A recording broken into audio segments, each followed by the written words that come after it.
अस्सलाम वालेकुम। सब्सक्राइब कीजिए उर्दू टीवी को अपने मोबाइल पर देखने के लिए रेड कलर के बटन को प्रेस कीजिए और घंटी भी दबा दीजिए। अल्लाह हाफिज़।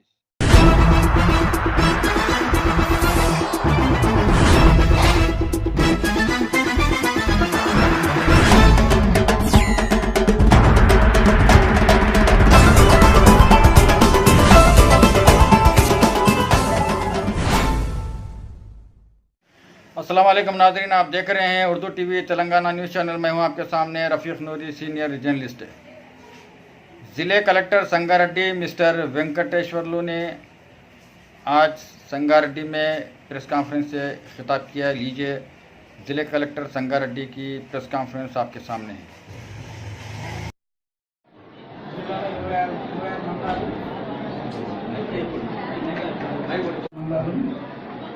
ఐదు వందల 59 రెవెన్యూ గ్రామాలు ఉన్నాయి.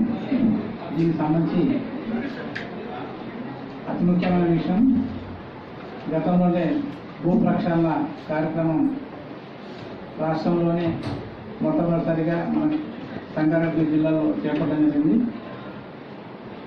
రెవెన్యూ ఎరోపీ అని. ఆ తర్వాత ప్రభుత్వం నుండి కూడా 100 రోజుల కార్యక్రమంతో ఒక షెడ్యూల్ తయారు చేసి సర్వే నెంబర్లు తప్పులు, ఎక్స్టెంట్లో తప్పులు, పట్టాదారు పేర్లు ఏమైనా తప్పులుంటే అన్నీ సవరించాలని చెప్పి క్లియర్ గైడెన్స్ రావడంతో సెప్టెంబర్ 15 నుండి డిసెంబర్ 31 వరకు ఈ భూ ప్రక్షాళన కార్యక్రమం సంగారెడ్డి జిల్లాలో చేపట్టడం జరిగింది. ఈ క్రమంలో మనకు నికరంగా రైతుల సంఖ్య 3,17,000 మంది వచ్చారు మనకు. దానికి సంబంధించి 7,95,000 ఎకరాలు సాగు భూమిగా ధృవీకరించడం జరిగింది. ఇది కాకుండా ఒక 30,000 ఎకరాల పైచుకు పార్ట్ బిలో ఉంది. అంటే పార్ట్ బిలో అంటే సివిల్ డిస్ప్యూట్స్, వ్యక్తిగతమైన తగాదాలు, హద్దులు, గొడవలు, ఇవన్నీ కారణాల రీత్యా ఆ ఎక్స్టెంట్తో మేము దాన్ని ఎంటర్టైన్ చేయలేదు. Part A, part B. Part ఏలో ఇచ్చినటువంటి ల్యాండ్ దాదాపు 97.5% వరకు మనం క్లియర్ చేయడం జరిగింది. ఇదంతా 31 డిసెంబర్ 2017 నాటికి మొత్తం రీచ్ చేయడం జరిగింది. ఆ తర్వాత ప్రభుత్వం రైతు బంధు పథకం కింద ఎకరానికి ఒక పంటకు 4,000 రూపాయల చొప్పున ఇవ్వాలని ఆదేశాలు రావడం, ఆ తర్వాత డేటానంతా తీసి స్టేట్కు అప్లోడ్ చేయడం జరిగింది. సో ఆ లెక్కన చూస్తే మనకు రైతు బంధు పథకం కింద 314 కోట్ల రూపాయలు మనకు కేటాయించారు. అంతవరకు అమౌంట్ శాంక్షన్ అయింది. 3,17,000 మంది రైతులలో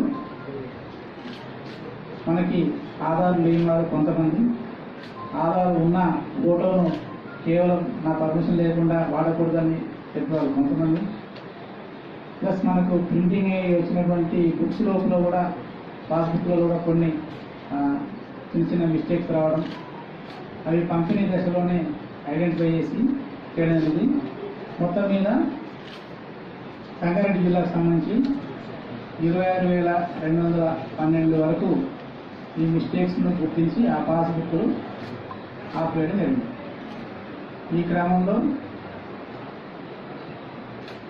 సీఎం గారు కలెక్టర్ కాన్ఫరెన్స్ నిర్వహించిన తర్వాత మిస్టేక్స్ అన్ని రెక్టిఫై చేసి రైతులందరికీ మొత్తం 100% ల్యాండ్ క్లియర్ చేసి పట్టాదారు పాస్బుక్లు, రైతు బంధు చెక్కులు ఇవ్వాలని చెప్పి ఆదేశించడం. అందులో భాగంగా ధరణి ఒక వెబ్సైట్లో ఇవన్నీ అప్లోడ్ చేస్తూ రక్షణ చేస్తుంది. ఆ ప్రక్రియ అతి తొందరలో ముగుస్తుంది.